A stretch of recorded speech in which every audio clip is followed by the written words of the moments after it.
I'm Dan Galusha and welcome to another edition of Shootin' Plink.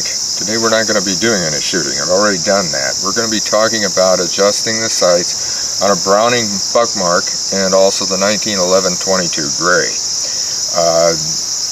By doing this, you can become a much better shooter. And one adjusts with just strictly windage, that's the 1911-22, where the other one has windage and elevation, and we're going to talk about it first. That's the buckmark right here. We've shot it before. It has the fiber optic sights, which that is really nice. It also has this pro target sight back here with the little white outline. That helps a lot too, but the thing that really helps is the adjustment. And we fired at the target, and I'll show you that right here.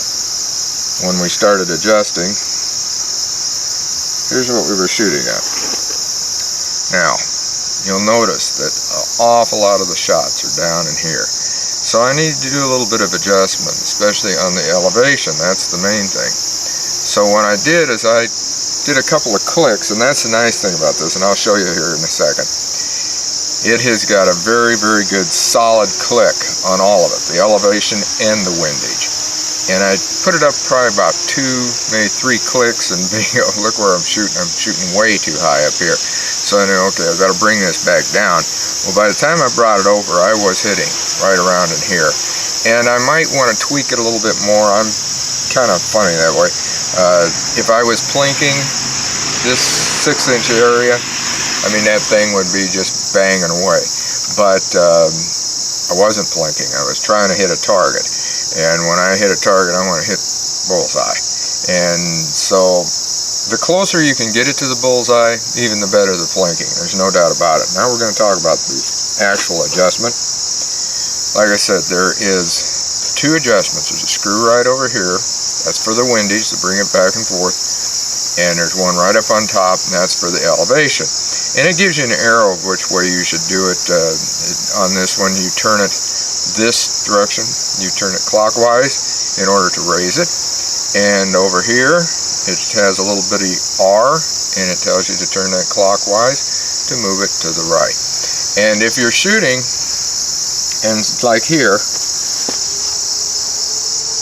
say I'm shooting over here, I'm going to want to move that there, on that sight, I want to move that to the left, so that we're going to bring it more over here. And that's what you want to do with it. And like I said, this one is very nice. It has very solid clicks to it. We're going to be shooting this in another video with lower velocity ammunition. I've been asked by people, how low will it go? Because this one does shoot lower velocity ammo, believe it or not. And we're going to just see what we're going to do. And I'm probably going to do that with some CCI quiet and also the standard, which is around 1070. And when we'll see how it happens, and like I said, that's another video. This right now, I just wanted to tell you how you can adjust the sights and get them so that they're going to hit pretty good. Now the other one we're talking about,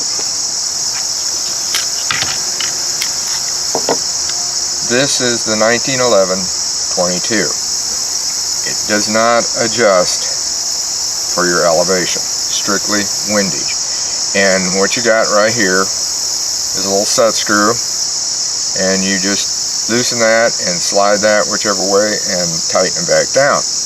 And that's where I'm going to show you the 2 different targets that I shot at, because I shot at one the other day, and then I went back again and I shot at this other one. The first one, which you're definitely going to see, look at where this was shooting. Shooting all up in here, and I was way off. So what I did, in order to get the center, I actually aimed down in here. And that's why these real low ones, because I was trying to figure out, okay, where's this elevation going to be? Now that is not the gun's fault. That is me trying to figure out where I want that post and also my eyesight. So I aimed just about right in here, or I put the post right about here, so that I was shooting up in here. So I knew, okay, I gotta move this thing to the left because it was shooting way right. So I had to move it to the left, and that's what I did. I loosened this, I slid this to the left a little ways, tightened it back down, and then I shot again. And this, the ups and downs, again, are my eyes because of the elevation, but you can see it's right down that middle column.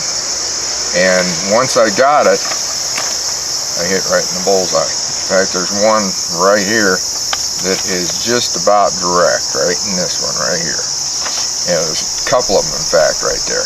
And so you can see the difference on it. And just by a simple adjustment like that, it doesn't take any big deal. Don't go crazy. And like with this one with the clicks, I put it 2 clicks. I showed you how quick that it went up. So don't say, oh, I'm gonna, you know, more's better.